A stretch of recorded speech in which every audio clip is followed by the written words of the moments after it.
Hello and welcome into another episode of Locked On Wolves. Today on the show, I want to talk a little bit about potential free agents for the Wolves. There's a great breakdown of the Timberwolves on the Spot Rack website by Keith Smith. I want to talk about some of his perspective on the Wolves roster, pending free agents. Once again, Reid, Nickeil, Alexander Walker, and what the Wolves could maybe do with that mid-level exception. We'll talk about all that on the show here today. Welcome in. You are Locked On Wolves. You are Locked On Timberwolves, your daily Minnesota Timberwolves podcast. Part of the Locked On Podcast Network. Your team every day.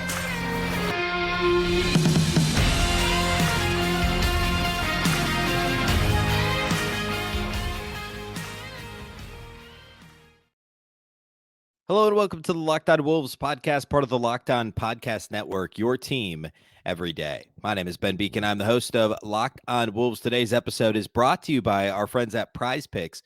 First-time users can receive a 100% instant deposit match up to $100 with the promo code Locked On. That's prizepicks.com, promo code Locked On. Happy Monday, everybody. Hopefully you had a fantastic weekend. First of all, a big thank you for making Locked On Wolves your first listen every day. Of course, this show is free and available everywhere. That includes YouTube, as well as all of your favorite audio platforms. You can also watch the show on the Locked On Sports Minnesota app on both Roku and Amazon Fire TV. More great local sports coverage 24/7 for free. Download the Locked On Sports Minnesota app today. Again, that's both Roku and Amazon Fire TV. You can also follow the show on Twitter at Locked On T-Wolves.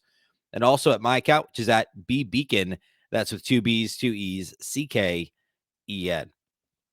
All right, big weekend. Of course, the finals continued on Sunday, and Miami pulled out a gutsy win. Jokic dropping 41 for Denver and doing all sorts of Jokic things, especially early in the game. But the Heat, man, a huge second half, some key Kevin Love minutes in there. We might talk about Kevin Love a little bit later. A little bit of a tease to the free agency portion of the show here today. But it's actually a couple different role players on the Heat we'll talk about that played well on Sunday. And this thing is all knotted up at one game apiece as it heads back to South Beach here later in the week. I believe Tuesday is game 3. So, yeah, I mean, fun like this very well could turn. I don't think it was ever likely to be a sweep. I don't remember if I said this out loud on the show or not. I'm still thinking Denver in 6. That was kind of my. I don't know that I actually said that or not, but I promise that's what my pick was Denver in 6. It does feel like Spoelstra's too good of a coach, Jimmy Butler's too good of a player, and there's enough just solid professional role players on that Heat team. Obviously, they got to where they are for a reason. They were never going to get swept. I think they'll win at least one more game. But ultimately, Denver, I think, is the best team in the league this year. That's pretty clear. So we will see. We will see how it finishes out. But I still have Miami in 6, or excuse me, Denver in 6. All right. So today I want to do. There's a couple things I want to get done this week on the show that I want to get to. I want to kind of throw out a couple of fake trade possibilities and do some of that stuff because we're at that point in the offseason without a first round pick. We talked about Scoot Henderson Friday. I do want to talk about a couple of other potential first round picks. So we'll mix that in. Like if the Wolves were to trade, say they did do a Karl-Anthony Towns trade, which is of course the whole premise of the Scoot conversation anyway. But who could the Wolves take if they traded with Houston and got the 4th pick? We will look at some second round pick possibilities. We'll do that too. But we still got like 3.5 weeks until the draft. And those are all pretty hypothetical conversations. Obviously, they do have a second round pick, but anything could happen with a second round pick, right? It could be somebody who's not on anybody's radar as an actual draft pick. And by anybody, I mean mine and most people, right? Like it could be a drafting stash. It could be, a lot of times it's college players that everybody's heard of, right? Like a Luka Garza type player that was or Jalen Noel, who was the Big 12 player of the year when the Wolves drafted him. But, we just don't know. So anyway, that'll be something else we do here soon. Today, I want to do it's a bit of a revisit of the Reid, Nickeil, Alexander Walker question. But Keith Smith, who does a really good job as really a capologist over at spotrack.com and Spotrack is my favorite. It really is now the go-to salary site for any sport, actually. They do such a good job for every sport in terms of breaking rosters down, having all the details in every contract. And I've never found them to be anything but 100% accurate. So anyway, Keith Smith did a write-up on every team. and an offseason financial preview. And we've covered a lot of this on the show over the past really month in different ways. This is just another way to look at it because it's a perspective of somebody who doesn't directly cover the team from mostly a cap perspective. There's some commentary in here, and I don't 100% agree with everything he says related to Wolves player performance, and I'll read some of it here.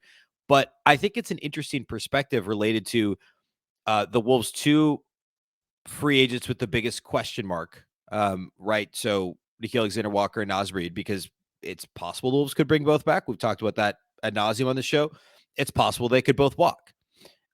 He does not talk at all about Taurean Prince and the option the Wolves have, which I think is also an intriguing question that we've talked about a little bit. He mentions Jordan McLaughlin. But I think the bigger thing is the Alexander Walker piece and the Naz piece. So I want to start there. And then he actually does list a few free agents as guys that would be possibilities for the Wolves. I'm not going to get super deep on any of these players yet, but we will do kind of like quick free agency capsules as we get closer to free agency. And I frankly had not put a ton of thought into potential free agent, like some of the names of the guys that were going to be out there until now. So I want to kind of run through the list and just kind of give a quick reaction as like, hey, would this make sense? Yes or no? And then later in the offseason, as it becomes a little bit more clear, probably maybe as we get closer to the draft, because the free agency obviously comes on the heels of that. But there's a handful of guys on this list that I agree would be fantastic additions or potential additions for the Wolves. So let's start with what he says about Naz and McDaniels. Again, this is Keith Smith at spotrac.com, SPOTRAC.com, which is the best salary cap website that you'll find out there for the league.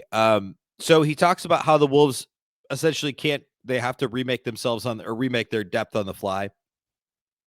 And he talks about the Jaden McDaniels extension being very important. I thought this was interesting. He says that the baseline for McDaniels extension should be something like what the 4-year, $90 million deals that both Mikal Bridges and DeAndre Hunter got, which is really interesting. There's some similarities, of course, between those three players. And DeAndre Hunter is thought a little bit more of as actually, they're both thought of as more as two-way guys. But Keith Smith talks about how impressive McDaniels' shooting was. He actually, I don't agree with this. He says McDaniels, you could make a case he was the Timberwolves' best all-around player because he is a two-way player at this point.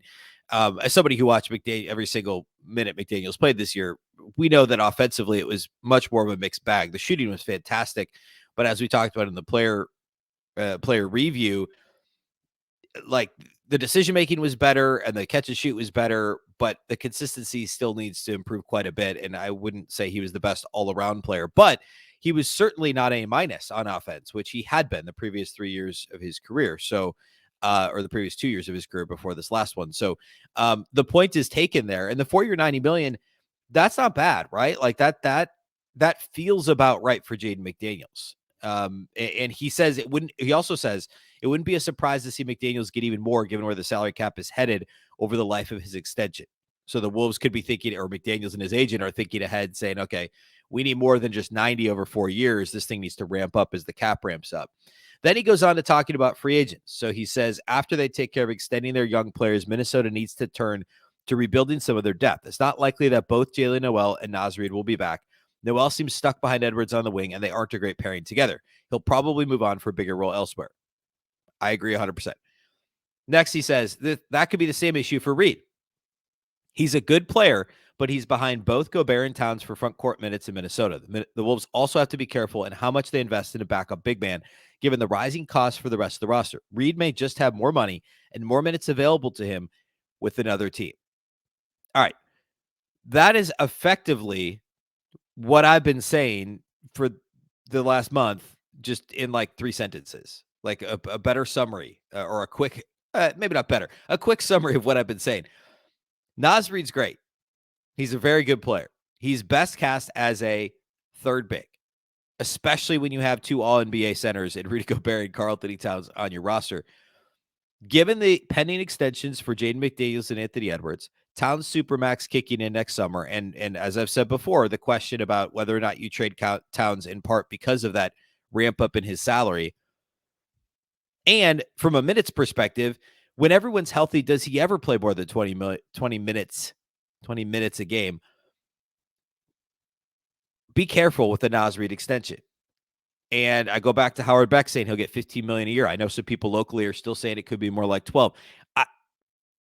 Even 12 is a lot for a backup big when you have pending extensions to two stars and Anthony Edwards and Jaden McDaniels and a supermax kicking in next year, and somebody already on a max who plays the same position as the guy you're about to get $15 million a year. I think, and well, actually, no. I'll get on my mini soapbox here when I talk to Alexander Walker next segment, because I do think we collectively, Wolves fans, Wolvesdom, if you will, needs to be careful with the Alexander Walker Naz Reid conversation as we head into the offseason here and free agency, and it comes down to brass tacks. So let's talk Alexander Walker next. I want to say what Keith says at spotrack.com. Talk about Alexander Walker and then list some of the names he's got related to potential Wolves free agency signings. So we'll do that here next. Today's episode of Locked On Wolves is brought to us by our friends over at Prize Picks. Every day of the NBA Finals, one Prize Picks user will win a chance at becoming a millionaire. One entry placed after 8 a.m. Eastern, that's 7 a.m. Central, will be randomly selected each day of the finals. Whoever placed that entry will be given a 6-pick flex with the following payouts. 6 correct picks gets $1 million. 5 correct picks, $80,000. 4 correct picks, $16,000. Full details can be found at prizepicks.com/million. You must opt in at this link to be eligible for the $1 million entry. Once you opt in, all you have to do is play the game like normal, and you could be the lucky winner. Again, prizepicks.com/million. If you're not familiar with Prize Picks, it's really easy to play. You just pick 2 to 6 players in any sport, and if they'll score more or less than their Prize Picks projection, you can win up to 25 times your money on any entry. And the best thing is you're not competing against other people. It's not like pro DFS players or anything like that. It's just you versus the projections available. And again, really any sport. Of course, the NBA Finals are the big one now, but you can do baseball. You can do hockey as the Stanley Cup Finals wrap up, college sports, etc. It's all available there, and you can make your entries in less than 60 seconds. Download the Prize Picks app or go to prizepicks.com to sign up and play daily fantasy sports. First-time users can receive a 100% instant deposit match up to $100 with the promo code Locked On. If you deposit $100, Prize Picks will give you $100. If you deposit $50, they'll give you $50. Don't forget to enter the promo code Locked On at sign up for an instant deposit match up to $100.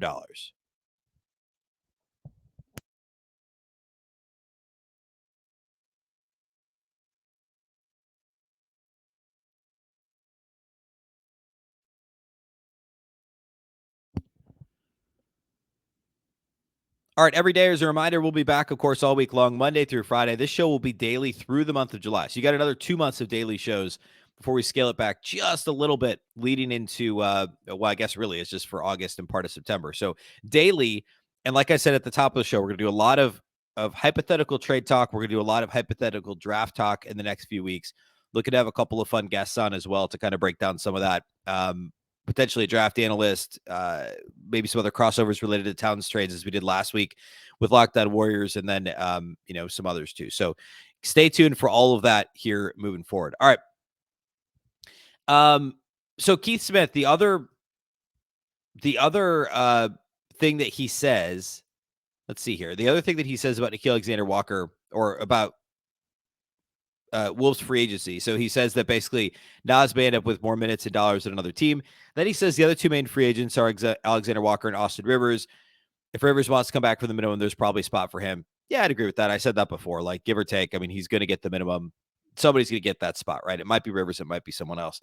And then he says Alexander Walker's situation is a little harder to project. He's coming off his best season in the NBA, but that bar was pretty low. He got minutes in the postseason after McDaniels fractured his hand, but the fourth-year guard's performance was pretty mixed. If the Wolves can get back Alexander Walker on a small enough deal that they can still use the full non-taxpayer mid-level exception, then he's worth bringing back. If it gets to be more like $4 million or $5 million, Minnesota can find better options in free agency. I agree 100%. That is effectively what I said last week and maybe even the week before about Alexander Walker, and I appreciate the different salary cap machinations that various other Wolves bloggers and podcasters have gone through to try and get everybody to come back. And I've done the same, really, right? But fan bases have a tendency, and I'm also cautioning myself with this too. This isn't like you guys out there on the internet, listen up. That's not what this is. This is a general statement about people that are messing with what the Wolves cap sheet this offseason. We all need to be very careful about just saying okay, we want to bring back everyone because they're our guys, right? Because we get attached to the players that have been on the team. I mean, how many times when Jake Layman was a free agent last offseason that did, various bloggers and people on Twitter say, like, we could bring Jake Layman back at the minimum. That was never going to happen, right? That's an absurd example, right? But people get attached to the players that are on their roster. And Alexander Walker, I didn't say, the way I said this before was recency bias, and that's 100% still the case. Alexander Walker shut down Jamal Murray in the minutes he guarded him, and shutdown's an appropriate way to describe it. In the first 3.5-ish, was it, or maybe if it was 4 games of the Nuggets series, he didn't guard him enough, but when he did very well, and he obviously shut down Shai Gilgeous-Alexander in the Thunder playing game. That's what everyone has in their heads, and the recency bias is he was really good in those games, although we're conveniently forgetting the end of the series against the Nuggets when Jamal Murray did go off against Alexander Walker. Alexander Walker is a very good perimeter defender. He's an above average perimeter defender, and he'd be a nice player to have back at a few $1 million. There's also still some upside, right? He's only played 4 years in the league, and he did play well in a Wolves uniform. But I've said this before, but maybe it's helpful to hear it from somebody who doesn't specifically cover the Wolves and Keith Smith. The 3-point percentage, which was, not quite league average, combined with the spottiness everywhere else offensively, and frankly, some spottiness defensively too. He wasn't ultra consistent as a perimeter defender and hasn't been, or he wouldn't have gotten traded. It wouldn't have been on 3 teams in the last 18 months, right? He's not an elite perimeter defender. Jaden McDaniels is an elite perimeter defender. Anthony Edwards is close to an elite perimeter defender, and I would argue on the ball he is that. So Nickeil Alexander-Walker, how much are you paying somebody who doesn't really have any sort of consistency on the offensive end of the floor? How much are you going to pay him to be your third best perimeter defender? You've still got probably Taurean Prince, who's, average at this point probably, but passable. And I mean, that doesn't include what you're going to do with the exception. Like, you could find someone that's a better defender than Nickeil Alexander-Walker for the same cost. And actually, Smith says that. He says Minnesota can find better options in free agency if you're paying him more than $4 or $5 million for Alexander Walker. So that's important to remember. And he brushes past the Nas thing fairly quickly, like I said last segment. But rather than figuring out, can we keep Naz Reid and Nickeil Alexander-Walker for a combined $16 million or whatever next year, is that really the conversation that we should be having? The conversation the front office is having is undoubtedly, what's the best way we can spend this money? Not how can we keep these guys? And I know they said all the right things publicly, and I know Tim Connolly said, and Chris Finch, I think both said Naz Reid's a priority this offseason. Of course they're going to say that. What else are they going to say? When they're asked specifically about someone like Naz Reid, they're not going to say we're not interested, because they would like to have it back. But they're not going to pay $16 million a year to keep Naz Reid. I hope. They're not going to pay $7 million a year to keep Nickeil Alexander-Walker. I hope. The conversation they're undoubtedly having is, we have this bucket of, it's not really a bucket of money. We have this space until we get to that second salary cap apron, and we're in the luxury tax that we project. This is how much money we have to spend. If we can get Naz and random veteran minimum guy or $3 million a year guy for that, great. If we can spend the Naz money elsewhere in extensions and keep Alexander Walker at $5 million or $4.5 million, great. They're not saying, how do we keep Naz Reid and Nickeil Alexander-Walker? This was a 42-win team last year. They didn't win 55 games and go to the conference finals. It's not a, we must keep the band together at all costs. It's a, what's the most responsible use of this quote-unquote bucket of money? And if that's Naz and Na, great. But it might not be. It might just be, let's go find somebody else that fits this space so we can still use our mid-level exception.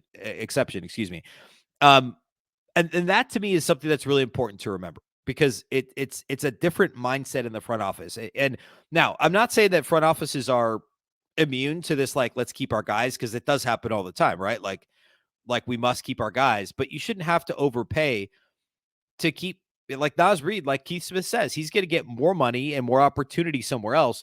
The Wolves shouldn't have to try to overpay for their own guy anyway, right? Like, if you're keeping your own guys, quote unquote, you should almost be getting a hometown discount. And I would never expect Naz Reid to do that, right? This is his opportunity to get paid in free agency. So the more I talk about this and the more I think about it, the more I'm convinced it's more likely than not that Naz Reid ends up somewhere else next year. And I know the Wolves have said all the right things, and I know that Wolvesdom has, Wolves Nation or whatever you want to call it, has bent over backwards to try and figure out how Naz could be back next year. I just don't think it's all that likely. It could still happen. That could be the most responsible use of those dollars, but I just think it's more likely than not he goes somewhere else for more money, more opportunity, and I absolutely think he should. And the Wolves should not overpay him. That just makes the most sense at this point. Keith Smith at spotrack.com also talks about the Wolves need to add another backup big, wing depth, and ideally another backup for Mike Conley, even though he says Jordan McLaughlin's probably going to be back. So then he goes into kind of shopping mode, if you will, with the Wolves' $12 million mid-level exception, which, again, if they're responsible with the rest of the books, they can spend it this summer. And he gives a few examples. So I want to, again, I'm not going to get super in-depth in any of these guys, but it's more the type of player and the idea behind these signings that I want to touch on. So we'll do that. And then as the summer goes on, we will do some free agency capsules. We'll spend full segments, and in some cases more than that, on each of these guys, very likely each of these players, because they were all players that make sense to me. Well, not all, but for the most part, make sense to me as the type of player the Wolves should bring in. So we're going to do that next. I want to hit the names that he mentions, and then we'll get a bit more in depth on them here next.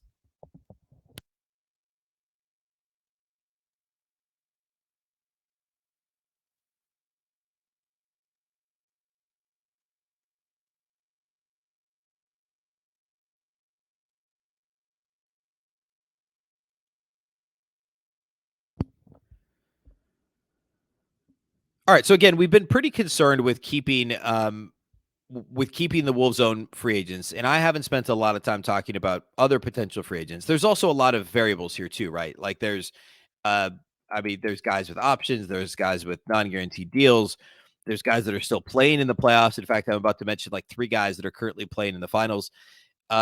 So there's a lot out there, right? So that's one of the reasons why I don't want to get super in depth on these guys at this point. But let's hit a few of these quick. One that's mentioned, the first one actually that Keith Smith mentions is fascinating, and this is a player who has an option for next year. And I don't think that was reflected in Keith's article. But Bruce Brown, this is actually, I want to talk about him anyway because this is a really good example of a player that fits the Wolves perfectly. And I thought I saw him say, and I guess apologies if I'm getting this wrong, I thought I saw Bruce Brown say the other day that he didn't actually have all that much interest in free agency. But he's a player who I identified early in the offseason last year that the Wolves should go after when he was a free agent from the Nets. He was a 40% three-point shooter last season with Brooklyn. He's an above average defender, like a well above average defender, really, really strong perimeter defender, really good in the open floor. Transition is an area the Wolves actually really struggled this year. All those things, good vet, not even quite in the prime of his career, would have made a ton of sense for Minnesota.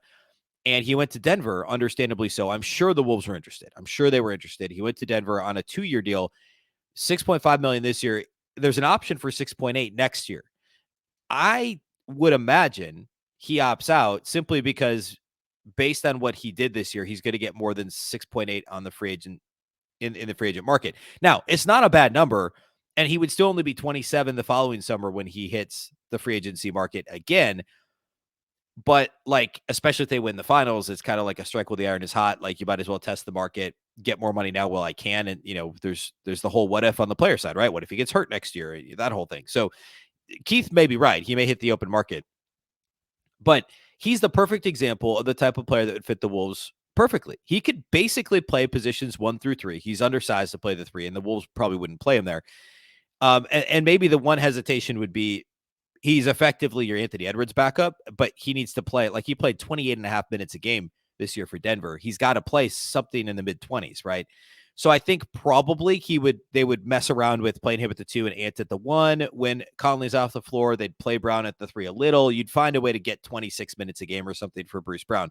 He averaged a career high in terms of raw points per game, but he's 36% from the arc. He's, again, a plus defender.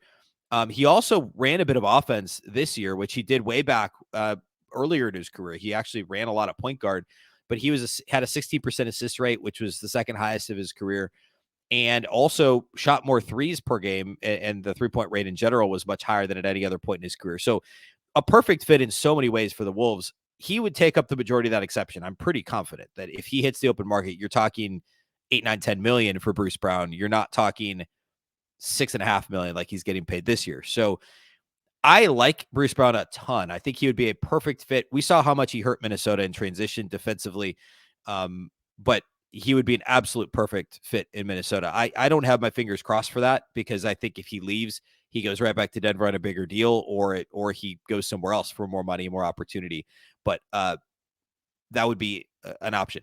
Other guys who kind of fit a similar profile in terms of position, and actually, frankly, in terms of how they play, DiVincenzo from the Bucks, to me, or excuse me, from the Warriors, to me, that he would also be a good fit for Minnesota. I like him a lot. He's also got the pedigree of where he's played and everything the last several years, going, obviously the first part of his career played with the Bucks, ending up this last year in Golden State.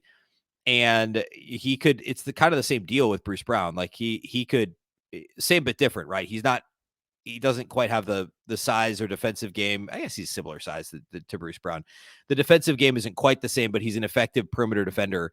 And maybe a little more focused on 3-point shooting. He did shoot almost 40% this year. Career, he's only 36%. There's a lot of similarities there between what they both would bring. I think DiVincenzo, after playing in Golden State for not a whole lot this year, he's got a player option for next year at just under 4.8 million, about 4.7 million. He probably opts out to get a bigger deal going into his age 27 season as well. So that's another player in a similar profile who could have additional options. There's other guys who are maybe a little more focused on offense. Max Strus, still playing for Miami. Seth Curry, another example of somebody who's much more leaning on offense. And again, we'll go through each of these guys later. But all these players are league average to plus 3-point shooters, and that's very important, which, by the way, Jaylen Nowell was under 30% this year from three. Nickeil Alexander-Walker, not a league average 3-point shooter. So all of these players would be upgrades in terms of shooting from outside the arc, and most of them, save for Seth Curry, and really he would be the only one, that wouldn't be a defensive upgrade, certainly on Jaylen Nowell, but also even on Nickeil Alexander-Walker. So keep that in mind. He lists a few bigs as well. Drew Eubanks, Thomas Bryant, Mo Wagner. I'm not going to go super deep into those guys right now either. The other name he mentions is Kevin Love. And I brought him up, I think it was early last week, Monday or Tuesday of last week, when I did I talked a little bit about former Wolves still playing in the playoffs. And I mentioned Kevin Love as a possibility. Like, I don't know that Kevin Love wants to come back to Minnesota when frankly, I would understand chasing championships at this point in his career. That's why he's in Miami, and he's getting what he wanted, right? I mean, there's also the whole all 5 times he's been in the playoffs, he's been in the finals thing. He'd be at risk of breaking that streak in Minnesota. Now, theoretically, though, the Wolves should be a contender, right? That's the whole idea. So if they could sell that to Kevin Love, he would be a perfect fit. In fact, his strengths are still the areas that Naz Reid struggles in the most: 3-point shooting and rebounding. He's, of course, nowhere near what Kevin Love was the last time he was in Minnesota, but there's a lot of things he still brings to the table, as Miami has seen in the course of his short time in Miami, and then also more recently, Game 2 of the finals on Sunday, he played some solid minutes. So, I mean, yeah, it's what, a 15-minute a night max role, and that's frankly what Love's looking for now in his mid-30s. I think that could actually make a ton of sense. We'll break that down further this summer as well. He also mentions the possibility of finding a veteran behind Mike Conley. In addition to Jordan McLaughlin, he says he should be back. McLaughlin should be. I've said this already. I think McLaughlin will be back. I think they also add a guard. He lists Reggie Jackson, Javon Carter, Dennis Smith Jr., Corey Joseph. I don't want Reggie Jackson or Dennis Smith Jr. on the Timberwolves. You could convince. I like Javon Carter a lot. I like Corey Joseph too. Those guys, we could dig into them more, but higher usage type guys who fancy themselves as scorers at the point guard in Minnesota, especially in a low minute role, those guys, Smith Jr. and Jackson, are going to squeeze the trigger too much on a team with Anthony Edwards, Karl-Anthony Towns, Rudy Gobert, Jaden McDaniels, guys that need the ball in their hands more often. You don't need Jackson or Dennis Smith Jr. on your team. But Javon Carter and Corey Joseph, we could have that conversation for sure. But all that to say, Keith Smith's take on the team is very similar to mine. I think the Wolves will add some free agency pieces. I don't think they'll be hyper-focused on Naz and Nickeil Alexander-Walker as we as a fan base are, and as people that cover the team. And understandably so, right? It's easier to evaluate players that you've seen up close. and players who have a familiarity with the team and the organization than it is to evaluate everyone else and cherry pick guys that should be on the team. However, I'm going to do that. I'm going to cherry pick guys that I think should be free agent options. Really, most of the guys that were mentioned by Keith Smith we'll dig into, like I said, this offseason. But start thinking about it. Start thinking about, dreaming up your dream. I know it's not as fun to shop with the mid-level exception as it might be with max cap space, but that's where we're at. The Timberwolves have their core, and they just got to fill in some of these depth pieces. All right, that's all we got for you today here on the show. Of course, later in the week, we'll talk more draft. As mentioned earlier, make sure you're following and subscribe to Locked On Wolves, and you can find us wherever you listen to podcasts. A big thank you if you do make Locked On Wolves your first listen every day. Again, any audio platform. Also, you can watch on YouTube. You can watch on the Locked On Sports Minnesota app on both Roku and Amazon Fire TV. You can follow on Twitter at Locked On T-Wolves. That's Locked On T-Wolves. Don't forget the T. And also at Beecken. That's with 2 B's, 2 E's, CKEN.